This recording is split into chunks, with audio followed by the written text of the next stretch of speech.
Daniel Bogard. I'm a rabbi at Central Reform Congregation, one of the largest Jewish communities here in the state of Missouri.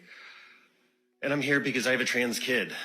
Because the first thing you learn when you love a trans kid in the state of Missouri is that you have to protect them from their government.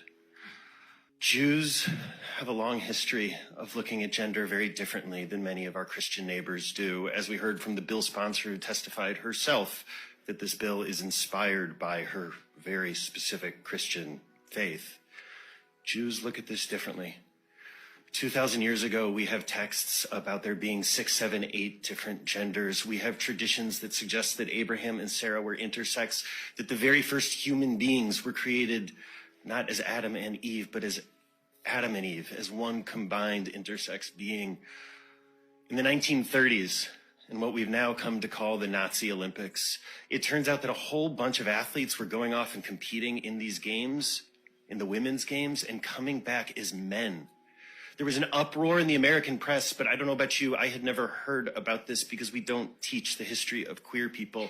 In fact, we only know this story because an old Jewish man in Brooklyn wrote in the 1930s in a letter to the editor in Yiddish, telling a story about a Jew who transitioned in the 1800s in Ukraine, in the shtetl, and was accepted and embraced and married off to Rachel and was treated like a human being. Please finish your thought.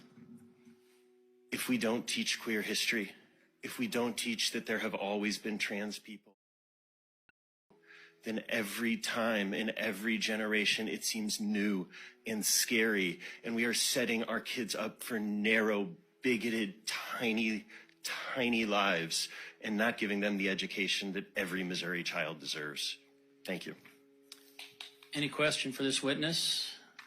Seeing none, thank you for your testimony.